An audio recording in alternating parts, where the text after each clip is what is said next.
Okay, my name is Lawrence McGlynn, and you're listening to the award-winning Philadelphia Hall Monitor here on WPPM 106.5 in Philadelphia, on Comcast Channel 66, and streaming live at phillycam.org.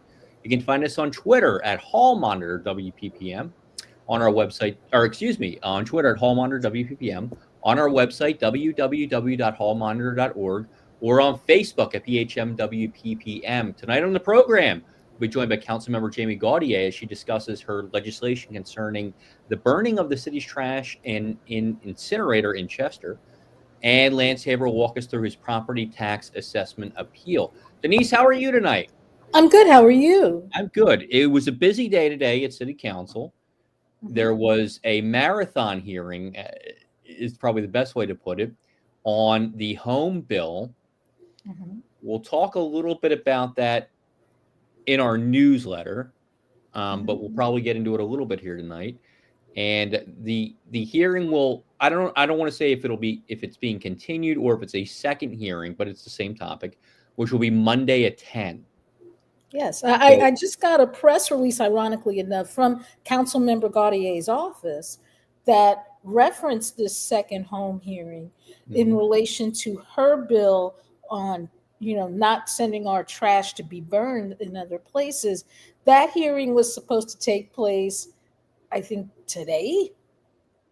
But but her hearing is also supposed to happen that Monday, and it's going to happen at 1:00 because the home hearing is at 10. And so what happened today about that is that there was a second hearing scheduled for today that was supposed to start at 1. The home hearing started at 10 and just kept going. So they sort of pushed that hearing back to I think it was 3:30 when it started, something like that. So that might be what happens again on Monday, unless Monday goes a little quicker, but we'll see. So that's where we are. Now, speaking of Councilmember Jaime Gauthier, Denise, you and I spoke with her earlier in the week. And so here is our interview with Councilmember Jaime Gauthier. All right, Councilmember Jaime Gauthier, thank you so much for joining us. Thank you for having me. So the first thing we'd like to talk about, and here's how we'll couch the question. We're recording this on the Friday before we air the show next Wednesday. You just got back from touring Chester and seeing the incinerator there. Can you tell us a little bit about the legislation and what you saw when you visited? So the legislation would essentially ban the city of Philadelphia from entering into contracts with companies that are going to incinerate our trash. We incinerate about 37% of our waste, and Philadelphia's trash accounts for about 1/3 of all trash sent to the Reworld incinerator in Chester City, which is the largest incinerator in the whole country and the region's top industrial polluter. And so today I hosted for my colleagues what we have coined as, or what our partners have coined as, a toxic tour. So we went out to see the incinerator and all of the other toxic, dirty uses that residents of Chester are weighted down by. And in my opinion, they're weighted down by all of these uses because they are a Black city, a city with a high population of people in poverty. And there's a thought that they're not going to fight back. And that is unfair and unjust. And so this issue has always appealed to me since I've heard it from environmental partners, since I've read about it in the press. But the first time I actually saw the incinerator, which sits right on Chester's waterfront, and saw how it's not just the incinerator, it's a waste treatment plant, it's a rail yard, it's an accumulation of dirty uses right on Chester's waterfront that blocks people from their enjoyment of the natural environment and also is bad for their health. This area is also surrounded by a slew of vacant homes, and I don't know why people left, but I have to imagine that this is a part of it. And so seeing it for me really helped to to make me even more passionate about the issue. And I want my colleagues to be carrying in this same passion on this issue and the same level of empathy as they walk into the hearing on this bill. And so that was the purpose of the tour today. Do you have a feeling as to why in 2025 we're still burning trash? You know, we exist in a big city government. I think for any city government, it's going to be easier to keep doing what you're doing as opposed to changing a habit, because it requires you to, sometimes change the way departments operate, enter into a different contract. And so I think sometimes we do things because we're used to doing them. But I also think that there is a misunderstanding about the harms of incineration versus other means of waste disposal. And so I think we've been operating on faulty assumptions.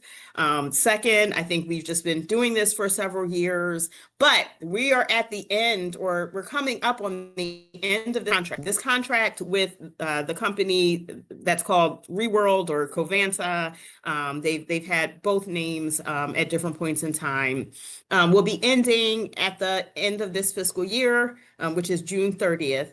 And we, in fact, will be issuing an RFP for the same purpose as this contract in the coming weeks. So this is the time. We will be putting out an RFP to consider partners that will help us with waste disposal. We're coming up on the end of this contract with Reworld, and we don't have to do this again, because you're right, we shouldn't be doing this in 2025. And I was actually really enthused by the mayor's comments on the campaign trail when she kind of pushed back against what I thought were pretty cold comments from Jeff Brown, who was then a candidate for mayor. The mayor pushed back, and she pushed back against it strongly. And so I'm hoping to have the administration's partnership on this issue, because it does seem to align with where the mayor is, both in her clean and green platform, but also in those thoughts that she expressed on the campaign trail. So we've been doing something, for several years, but now is the opportunity for us to stop. And I should also add that we used to incinerate our trash in Philadelphia. And we stopped doing that because we thought it was bad for our residents. The county line is not a wall. We're breathing the same air that Chester residents are breathing. We're just 20 minutes away, right? And so it should matter that this is existing in the city of Chester, but it also matters that this is also making us sick. Our city was just named the asthma capital of the country, and it's because of things like this. Yeah, and in Chester, I think has a 35% higher child asthma rate than surrounding areas. Yeah, absolutely. High, rates of childhood asthma, high rates of cancer, and it's tied to all of these issues. And the fact that the community has been expected to endure things that white communities would not be expected to endure. Right. So what are some of the alternatives for the trash that would be incinerated?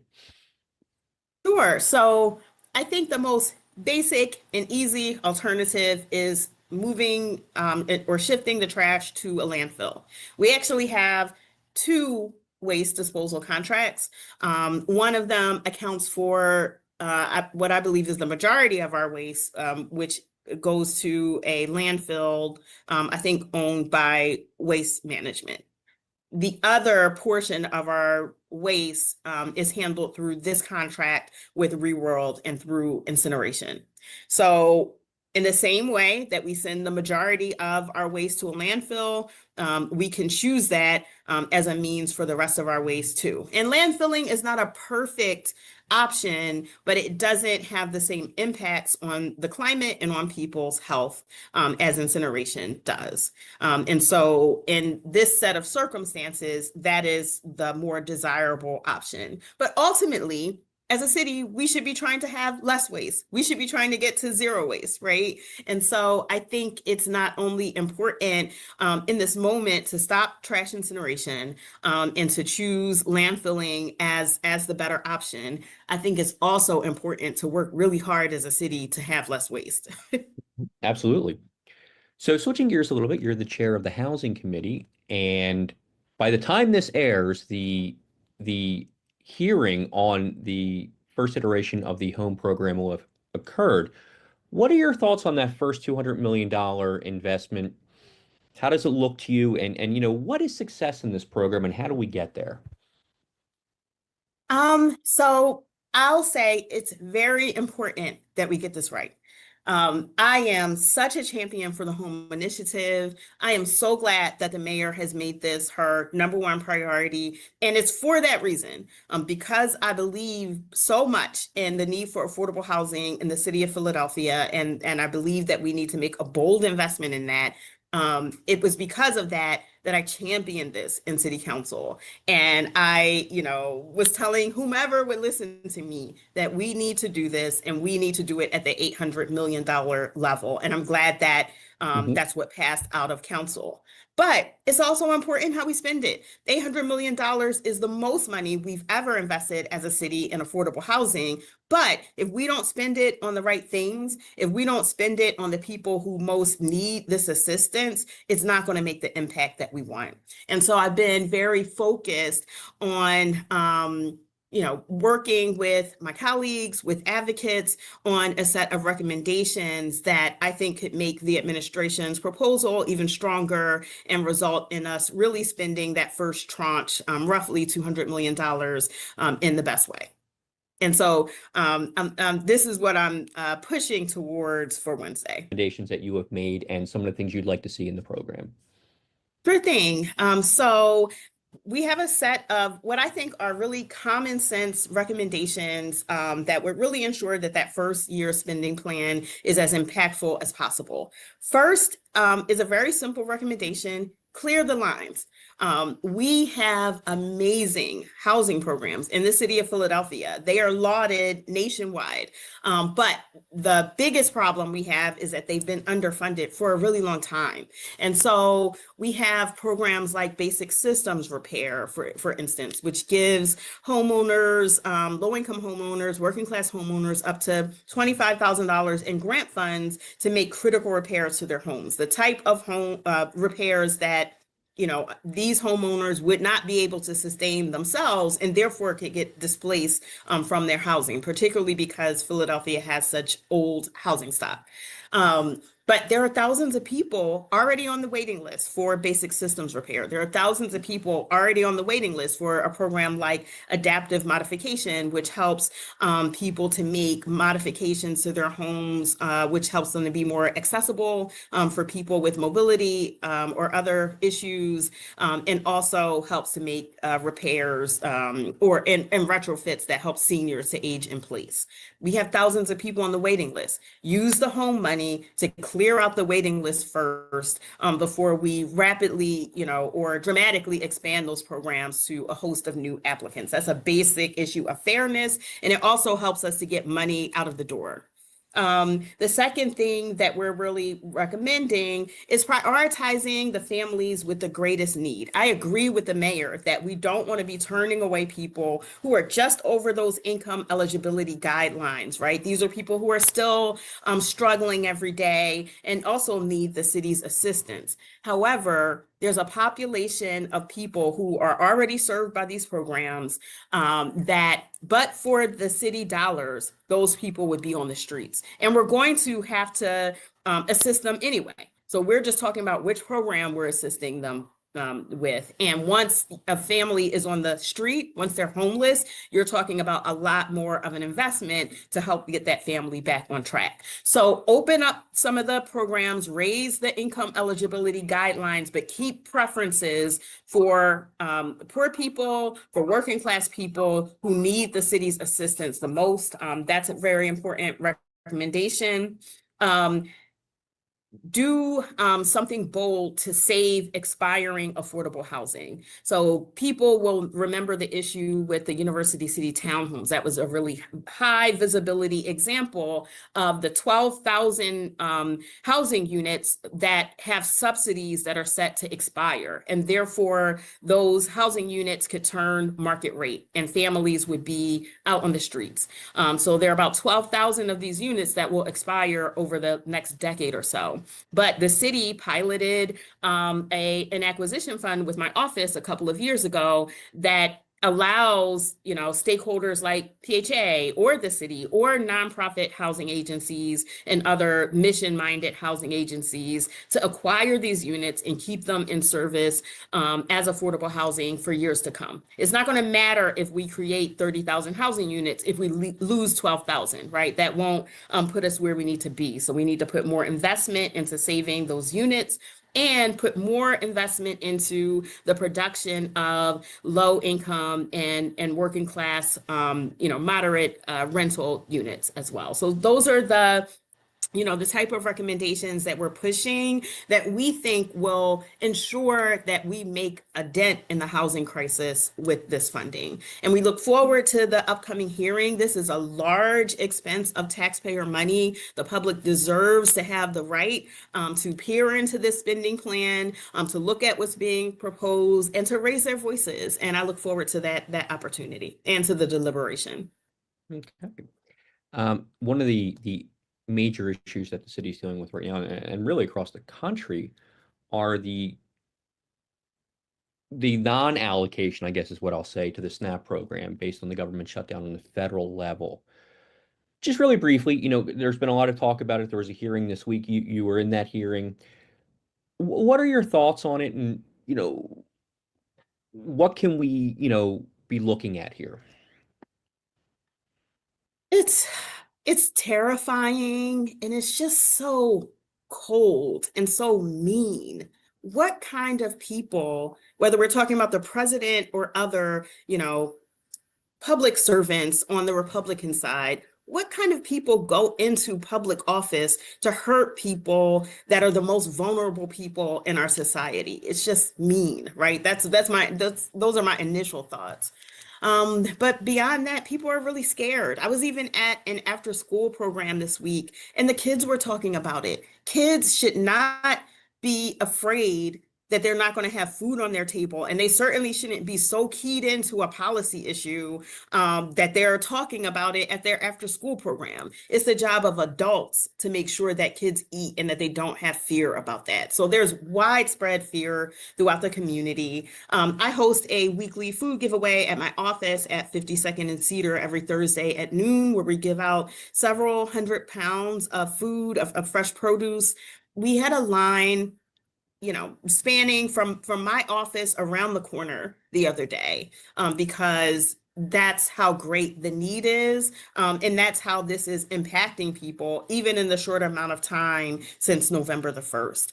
And so I'm really glad that our city has stepped up to fill in the gap. I commend the Parker administration for their initiative to put millions of dollars towards people in our city eating. We know that almost 500,000 Philadelphians rely on SNAP. And so that extra assistance from the administration will help to shore up food banks and will also help people to actually purchase groceries. Additionally, I know that the administration is launching a method of contacting people who rely on these benefits and helping them to ensure that they are up to date on the eligibility guidelines and can get some assistance applying for other benefits as we weather the storm. So I'm glad that our city is doing more, but I don't foresee the president's attack on the most vulnerable people, poor people, seniors, even veterans, immigrants. I don't see that falling off. I think that's going to get worse. And so I'm glad that we're setting up these systems to fill in the gap, but I foresee us having to do much more of that. It also is frustrating. It's frustrating that we're the only state that not only is being harmed by a federal government shutdown, we're being harmed by a state government shutdown. We need government to be able to work for the people, particularly the most vulnerable people in society. All right, I'd like to bring in Denise Clay-Murray here on Philadelphia Hall Monitor. Thank you. And thank you for giving us some of your time today, Councilmember Gauthier. I guess my question is, because you just brought up the state budget, what are you hearing about that? Has there been any progress made, or are we about to possibly start having to go into negotiations for the next fiscal year's budget without this budget being settled? I can't say that I'm the most, I have the most detail about the state budget process. I have heard from several of my state colleagues that they feel something is close. They feel like something's imminent. I'm hopeful that they're right on that, and that we don't have to give up too much to completely unreasonable Republicans in order to get the budget done. Now, as part of the home initiative, you bring up the topic of affordable housing, which is probably the main thing everyone is focused on. But in the past, we've talked, and you've admitted that not everybody agrees on what affordable housing is. And that's because of how we, determine what affordable housing is. Is there anything in the home program that helps us get around that, or is there something being proposed that can help us get around that?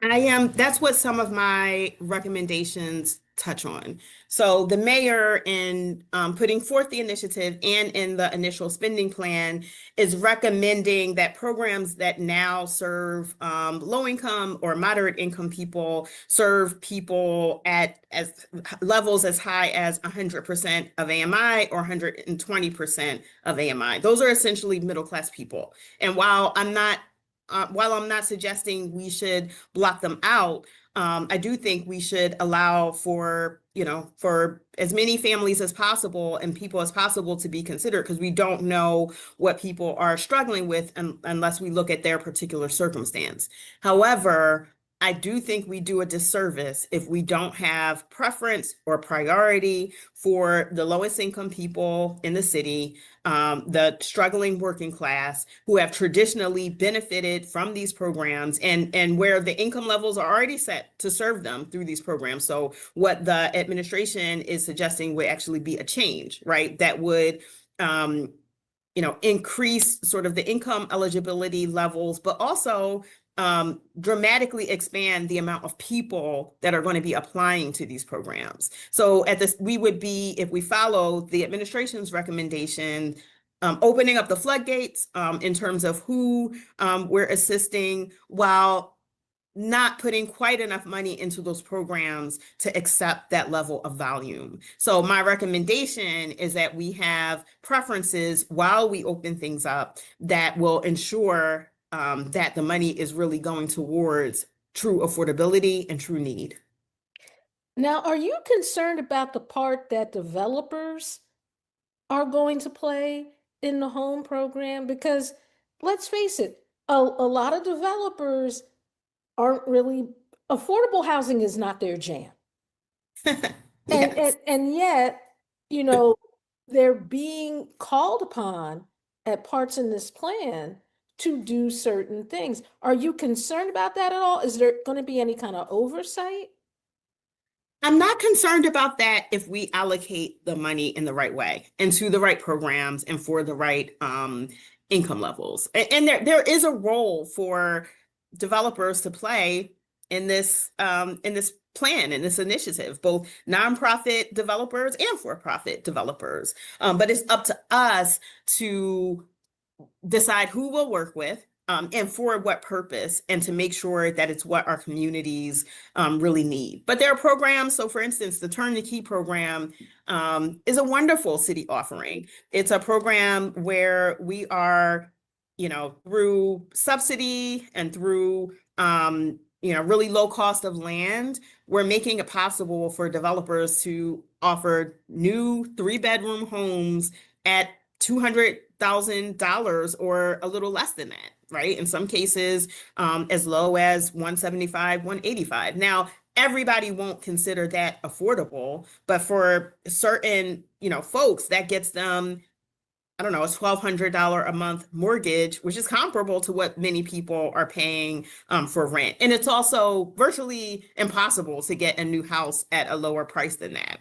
And so Turn the Key, I'm not suggesting that it's for every neighborhood. It's not, but for certain neighborhoods, it can truly be considered affordable housing. And it's a wonderful partnership between the city and the development industry. And so I think there's a role for developers in this plan, but it's up to the city to ensure that we're working with people who care about our communities and that we're putting our resources towards housing that people truly can afford.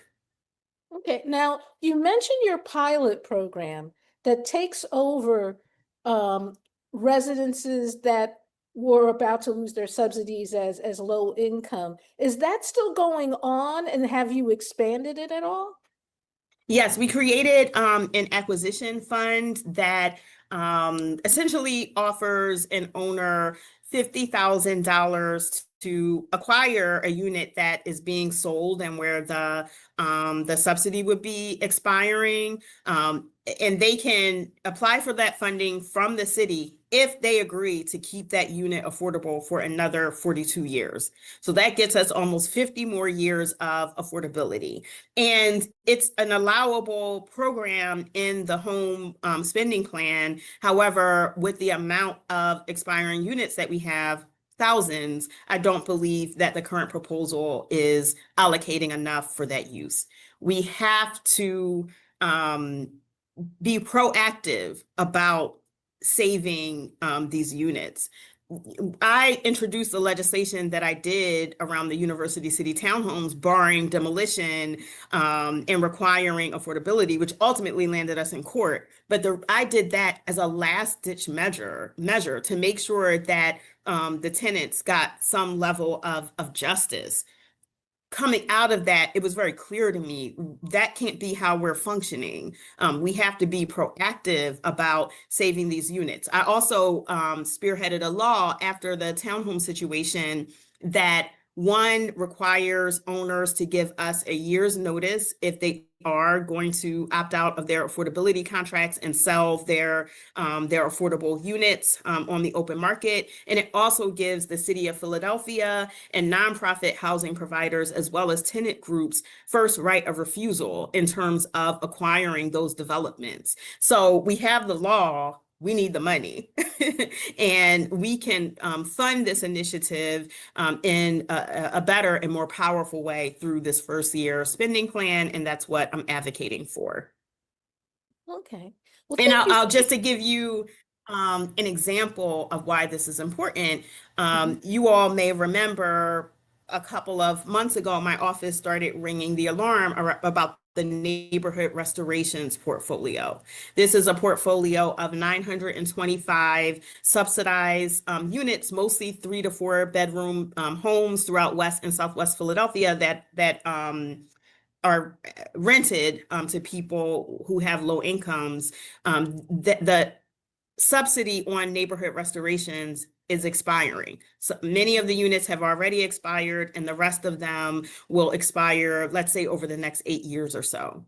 That means the 3,000 plus people who live in those units could be at risk of losing their affordable housing if we don't come up with a solution that keeps those units in service as affordable housing. That's one of the biggest current examples of why we need funding that will help us to ensure these units stay affordable for decades to come. Okay, well, thank you so much for giving us some of your time today, Council Member. I'm going to give you Thank back to Lawrence McGlynn, my co-host, and you are listening to Hall Monitor on WPPM 106.5. All right, thank you, Denise. And council member, before we let you go, I'd be remiss if I didn't bring this up. The other day, you were the guest ringmaster at the Universal Circus. Yes. How similar to that was that to your day job?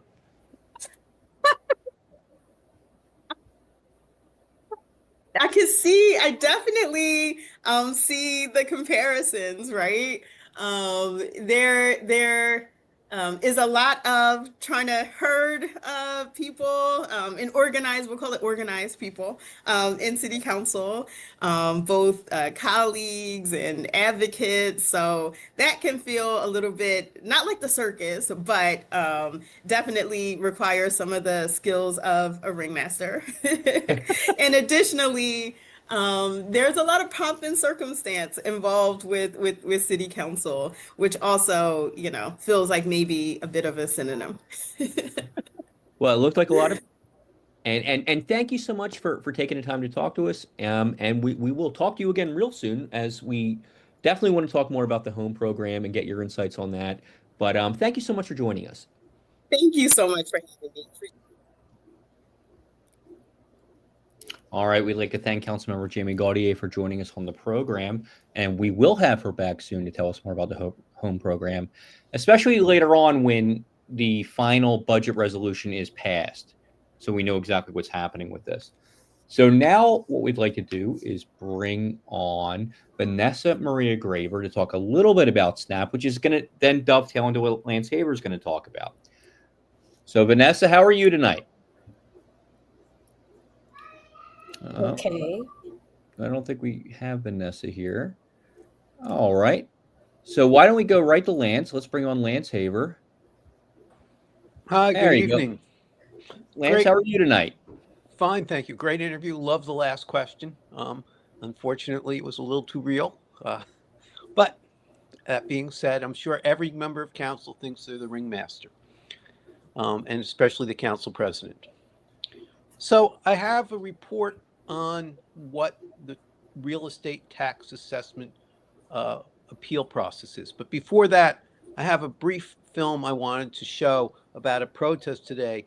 Now that the Senate has agreed on a budget, and the House has said it's going to agree on it, and the president has said it's signing it, the president still is not releasing the SNAP money. So if we could call that up for a second. This was members of the Philadelphia Unemployment Project, and they were out in front of Reading Terminal, which is the largest recipient of SNAP benefits in the state. And here's how cruel it is. There is money in the budget to fund SNAP, not a question. The courts have said you have to fund SNAP, not a question. The Senate passed the budget agreement, so the government's going to reopen. The House says they're going to pass it, so the government's going to reopen. And President Trump has said he's going to sign it. But yet they decided not to send out the SNAP payments. And so these are all people who are out there today saying, it's just cruel. There's no reason for it. It didn't make any sense when Trump was keeping children hungry to try and force Democrats to vote for his budget. But he won. The Democrats voted for his budget. He's got it. And now there's not any reason for him to make children suffer, except he appears to want that to be the case. So these people are out there. Hopefully we'll see them in the newspapers tomorrow, and hopefully there'll be some response from the Republican Senator McCormick in Pennsylvania and some explanation for why those SNAP payments are not out there yet. Thanksgiving's a few days away, and that's my favorite picture. If politicians can be paid, children can be fed. Every single politician was paid during the shutdown. SNAP was withheld. Traffic controllers, the airport traffic controllers were not paid. Other federal workers were not paid. But every single congressperson and every single United States senator was paid, and many of them are millionaires. Some of them are even richer than millionaires. But that's the real question. What purpose does it serve other than to be cruel to withhold the payments at this point? My report tonight is on the Tax Review Board. So I have my slideshow. I want to call it up, and I'm having a little bit of trouble doing that. So if someone could help me with that, there we go. But I skipped already the first one. So here's the situation. 2 years ago, as part of Hall Monitor, I decided I'd do a little quote unquote undercover investigation. I appealed my personal real estate taxes. Now, I'm not sure I was right. I'm not sure I was wrong, but I often think the best way to find out about a process is to go through it yourself. So the rules are pretty clear. You get something in the mail that's not taxes. You have to read the mail carefully, because if you don't read the mail carefully, you miss the opportunity to file the first level appeal.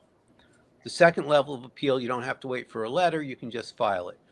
That appeal then is supposed to go to the Real Estate Tax Board appeal process. I waited 2 years to get a hearing date. And during those 2-year periods, I got nothing. Not a letter, not anything. Finally, I got a letter saying, okay, your hearing is coming up. It's October 30th at 11 o'clock. It's going to be at 6th and Walnut, which is that beautiful, beautiful Curtis building. Didn't tell me how to get into the hearing room, which was a little bit funny, because the elevators, they gave you the suite number, suite 300. You get on the elevator to go to the 3rd floor, and you can't get into the room that way. You have to go to a guard who then gives you a secret code that you use to go into a monitored elevator that you can't get on unless the guard lets you.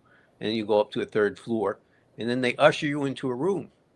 Not a single member of the tax review board showed up in person, even though Mayor Parker said everyone has to show up in person. I guess none of them got the memo, or none of them thought it was important, or they all thought that only workers have to show up in person, but the bureaucrats or the adjudicators don't have to be there in person. Even more amazing to me was I wasn't given anything, nothing. I'm sat down, I'm put in front of a computer screen, and they say, okay, what do you think your place is worth? And I said, I think my place is worth what I paid for it. That's the only way to know what it's worth. Everything else is an appraisal. It's worth what I paid for it. And they said, well, we have comparables. We looked at what your place is worth compared to other places. And I said, well, okay, the other places you looked at, can I see it? They actually had to stop the hearing to give me a printed copy of the comparisons.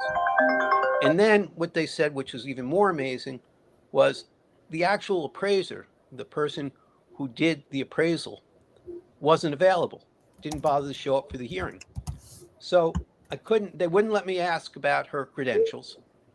That was forbidden. I did get to ask, did she visit my place? And they said, well, no, you didn't let her in. I said, well, that's funny. She didn't ask to be let in. But okay, she didn't see my place.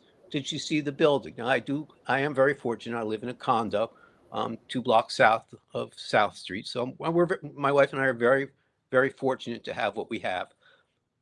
But it's not a 100-story building. It doesn't have a gym. It doesn't have a sauna. We don't have a swimming pool. We don't have a doorman. We don't have a dog park in our building. We don't have anyone who walks our cats because we don't have a dog. So I guess they'd have to walk the cats. So I said, well, did she come to the building and look at the building at least if she didn't visit my place? They said, no, she didn't show up at the building. And I said, well, did she look at what our amenities are? Did she see that we don't have a doorman, a gym, a pool, a sauna? The building across the street from us has all those things. It's a great building. It really is wonderful. But I assume that your apartment's worth more if you have a sauna, a gym, a yoga room downstairs.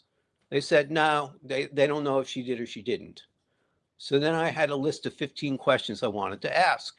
And at that point, they told me they're going to continue the hearing. I'm not going to be allowed to ask my questions. And I did try and object to the process and say, I don't want to continue. I think if the appraiser can't be bothered to come, I win. Just like if you're in court and the other side doesn't show up, you win. I think I win. They disconnected the Zoom. I guess that's one of the big advantages of not being in the room. They can just disconnect you. So I wrote something for Hall Monitor. We're very fortunate. We have a lot of subscribers. What a remarkable occurrence. Within 2 days after what I wrote was published, the Tax Review Board sent me an email saying, hey, we just scheduled you for the other hearing. But they're not going to let me get a copy of the Zoom. They will sell me a copy of the transcript. They won't tell me how much it costs, but they will not give me a copy of the Zoom recording. No explanation for why. So I'm very careful. I don't really know who the chairman of the commission is because I don't have a copy of the Zoom, and it's a little unclear to me. The listing on the page is different than the listing on the web on the Zoom, so I don't want to make a mistake and call out the wrong person. If they gave me a copy of the Zoom, then I could show it. That being said, real estate tax assessments are really an incredible problem. And here's why. Study after study has shown that one of the things that forces longtime homeowners out of their homes are increased real estate assessments. There's no argument about that.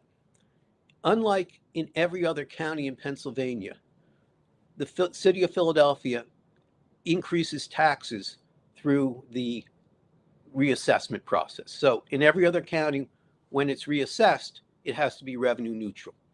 If you live in Montgomery County, your house is worth more, Montgomery County has to reduce the tax rate so people don't end up paying more, no backdoor rate increases.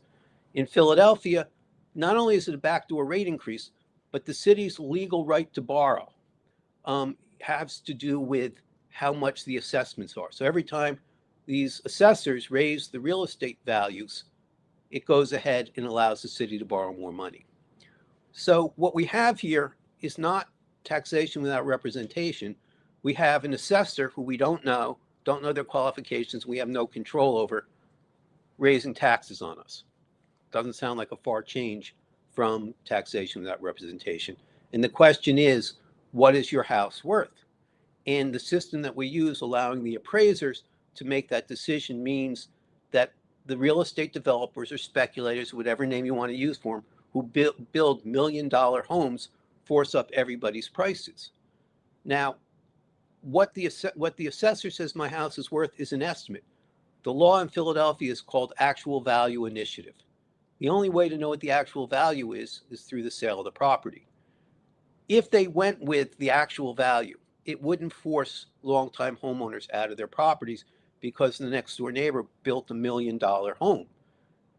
It would be, you would pay taxes based on what you bought the house for. And if the city wanted to raise taxes, they would actually have to have a vote in city council to raise taxes. Of course, the council people may get voted out if they made that vote, but at least it would be fair and honest. It wouldn't be hidden. No tax increases would happen because of unidentified, unknown, unaccountable assessor decides that your house isn't worth $200,000, it's now worth $400,000. Now, this has been a common problem. City council's been proactive on it, and they have done a number of things to try and soften the blow. And I'm going to go through that list now. And I'm going to urge all of our listeners and all of our viewers who don't have the first example, the homestead exemption, to make sure you get it. So the homestead exemption is available to everyone who lives in their own home. If you're a landlord, you can't get it. If you're a speculator, you don't live in the house, you can't get it. But unlike all the other programs, this has nothing to do with your age. It has nothing to do with your income. It is simply your right to reduce the assessed value of your home by $100,000. It's called a $100,000 homestead exemption. Now, I know it gets confusing. There are two things to your real estate taxes. One is the tax rate, which is 1.399%. The other thing is what they say your house is worth. So if they say your house is worth $100,000, your taxes would be $1,399. But with the homestead exemption, you don't pay real estate taxes on the first $100,000. So if your house is worth $100,000, you pay zero in real estate taxes if you have the homestead exemption. If your house is worth $200,000, instead of paying $2,600, $2,700, you would only pay $1,300. Everybody who signs up for the homestead exemption, which everyone's entitled to, saves $1,300 a year. Hopefully you'll use that money. You can put money in the food banks or wherever else. But the city says only 69% of the eligible people are getting it. I'm going to say that again. Almost a third of the people who could save $1,400 a year aren't getting it. And who gets that $1,300? Well, it goes into the city's revenue. So the city has this economic interest in not telling people about it. Everybody who doesn't get it pays extra into the city's revenues. Everybody who does get it keeps that money in their pocket. Maybe they use it for their family. Maybe they give some of it away, whatever they want to do with it. But why doesn't the city automatically sign everyone up? Good question. We don't have an answer for that. Now, there are a number of other programs, and I know we have Vanessa's waiting to come on, so I'm going to go through them quickly. We did list them in our newsletter. We are going to post it on the webpage, but there are a number of programs out there that may help you. Most of them are so confusing that you really have to sit with someone to figure out whether you qualify. The first of that is called the LOOP program, which is a long-time owner-occupant. Now, this has 4 or 5 different components to try and figure out whether you qualify. First is if you get LOOP, you don't get the homestead exemptions. You have to figure out which system's better for you. Save the $1,400 or LOOP. City doesn't help you make that decision. You've got to decide it. Second thing is you have to be moderate or low income to qualify. Third thing is your home assessment has to go up 50% in 1 year or 75% in 5 years. Now that means you have to remember how much it was 5 years ago, 4 years ago, 3 years ago to figure out whether you qualify. We don't know how many people are in the LOOP program, but it's there. If your assessments continue to go up, look at the LOOP program. Think about that versus the homestead exemption. The next is a senior tax freeze. Now, this doesn't solve the problem if your taxes have been going up, but it does freeze them at the level. The problem here is you have to be moderate or low income to qualify. And most low income people are struggling, so giving them a tax freeze isn't going to solve their problem. For example, if a couple makes more than $41,500, they can't get the tax freeze. And again, the tax freeze doesn't help you for this year. It only happens to help you for years to come. Third is the deferred real estate taxes. And again, this is very confusing to figure out whether you qualify for it.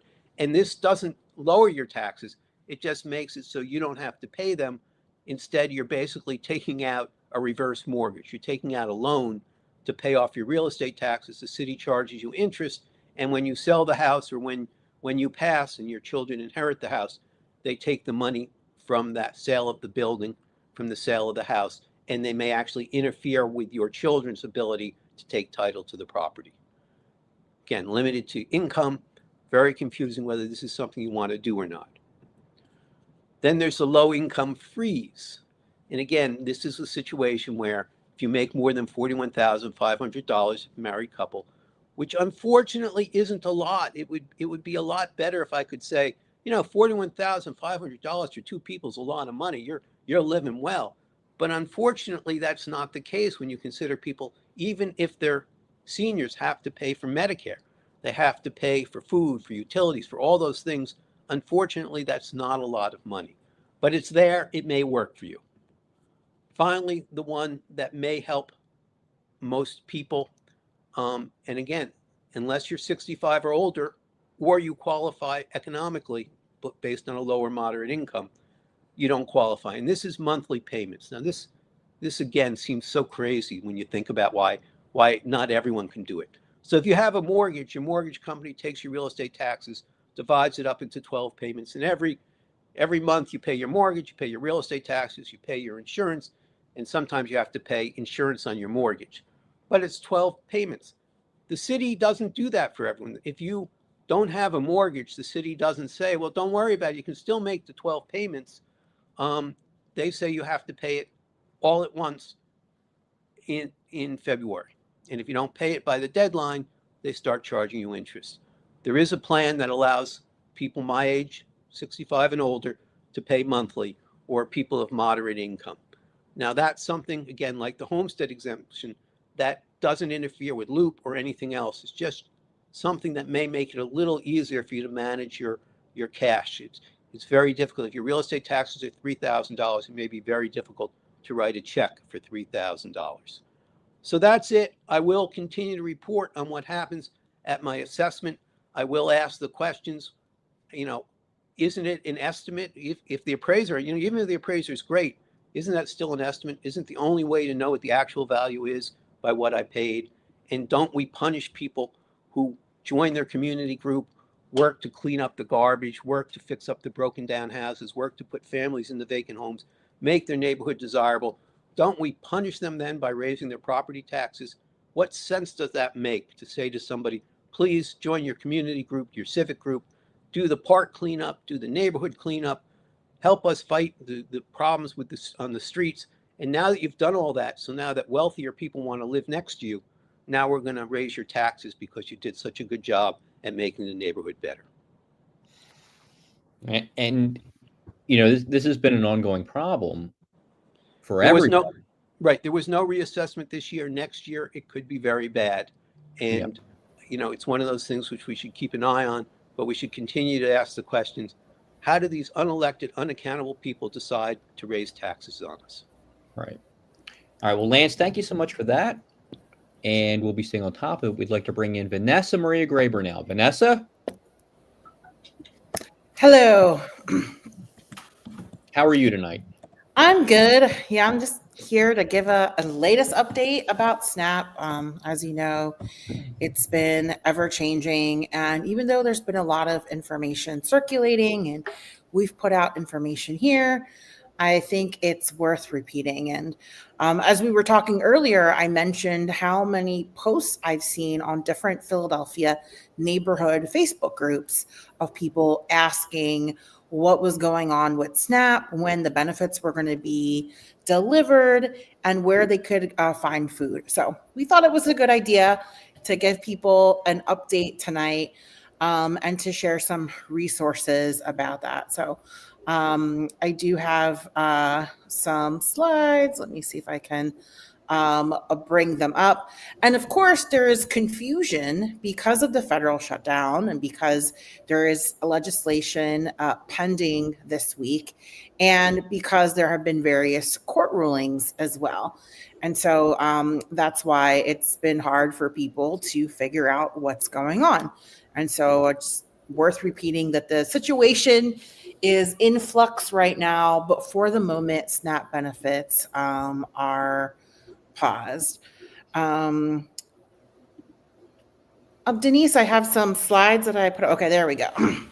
So I'm just gonna run through these because we don't have a lot of time, but following a federal judge's order on November 6th, requiring the Trump administration to pay SNAP benefits, Governor Shapiro worked quickly to drive out SNAP benefits to Pennsylvanians who had been waiting the longest for their benefits. Of course, the Trump administration, like every court case that comes across their desk, appealed that decision to stop people from getting SNAP. And then while the Commonwealth was working to process these payments on Friday night of last week, the Supreme Court temporarily paused those payments. And that means some people got payments, but most people didn't. And so at this time, SNAP payments are still paused, pending further direction from the courts. And I think that's like why there was confusion, because it was like people were saying, hey, I know somebody who got funds added to their EBT card, but I didn't. What's going on with that? And that's because while they were dispersing the funds, another injunction was put in place. So if you are one of the Pennsylvanians that received benefits on your EBT card, you are able to spend them. There's no rules saying that you can't spend them. And if you are one of the unfortunate people who has not received them yet, you probably won't get them until either a budget is passed or another court ruling takes place. And so despite the ongoing shutdown, SNAP recipients with unspent funds on their EBT cards will still be able to use their funds. And that's because the funds carry over from month to month and they're distributed for the year. So if you haven't spent down all of your SNAP funds and you still have a balance left, you're still able to spend those even though there's a government shutdown and they're not distributing benefits. And you can still apply for applications to SNAP and LIHEAP. LIHEAP is another federal program that is impacted by the shutdown. And so the Commonwealth is accepting applications for those programs, but they're just not able to distribute funds. And so if you're somebody who maybe has been recently laid off or, eligible for SNAP, go ahead and fill out that application. And for current recipients, you should continue to report case changes, submit any semi-annual reviews or renewals that you receive during this period, and update your cases for the new federal work reporting requirements that started on November 1st. And this will guarantee that your SNAP benefits are not disrupted. And so here are the changes to SNAP eligibility. Of course, this is the result of the big, beautiful / murder bill. And there were some changes that took place on September 1st and a second round of changes that got implemented on November 1st. And the biggest thing now is that there are many groups of people that are no longer eligible. And folks who are eligible, some of them are going to have to report that they are working or they are undergoing job training. So I'm just going to read this word for word so that people are pretty clear. That certain people will have to meet SNAP work requirements that include working, volunteering, and participating in an education or training program for at least 20 hours a week or 80 hours a month, and report that they are meeting these requirements. And so a long time ago when there was the stimulus funds being distributed and lots of people were laid off and collecting extended unemployment, the Department of Labor required people to report every week all the jobs that they were looking for. And so you had to go on CareerLink and you had to fill out a notes section and list all the jobs that you applied for in order to be eligible for those unemployment benefits. And so this is something pretty similar. And so this applies to you if you're between 18 and 64 years old, you don't have any dependent children under the age of 14, and you're considered physically and mentally able to work. And so in addition, being a veteran or current or former foster youth ages 18 to 24 will no longer be an exemption. And some people may still be exempt from these requirements if they meet a list of different exemptions. So you're going to have to call the county and figure that out if you believe you have an exemption. There's other changes are to eligible immigrant communities.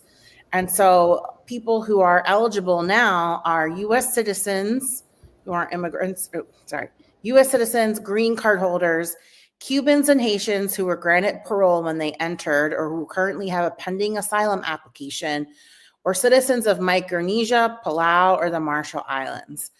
So if you're part of those immigrant groups above, you can protect your access to SNAP, which you have to provide documentation. And then other immigrant communities not listed will see their benefits end. So that means a lot of people are no longer eligible. So yeah, just in general, to prepare for the upcoming changes, make sure your address is up to date with PA, DHS, and the U.S. Postal Service. If you are not exempt, you have to now begin reporting work activities and education and training programs as you're required. Report your status and activities to the county assistance office.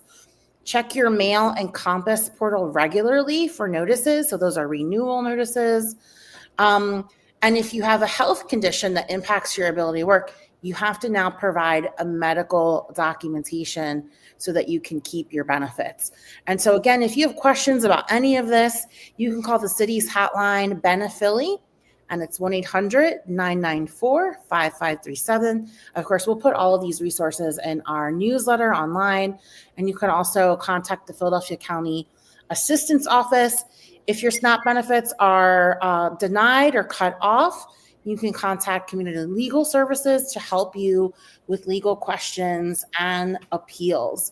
And then lastly, the city has just put on a new food finder. If you go to phila.gov/food, it will give you, you can put in your zip code, and it will give you all the locations where you can find food pantries and food distribution sites. And again, that website is phila.gov/food. And again, it has a map of the entire city. There's more than 30 sites listed over here. And of course, there is the SHARE program. And if you go to sharefoodprogram.org and you click on Philadelphia County, it will also give you a list and a map with all the addresses, phone numbers, and contact information of all of the share food program sites. They also have food boxes that they drop off to seniors over the age of 65. So we're going to put all of this in our newsletter on our website. And so if you're out there, there is help available. And there are food pantries, churches, and other organizations working overtime. And so we'll give you more information too about places you can go and donate food if you want to help your neighbors here in Philadelphia. All right. Thank you so much, Vanessa. We have to leave it there. Next week, Lisa Haber will be on the show, and we will see you next week on Hall Monitor.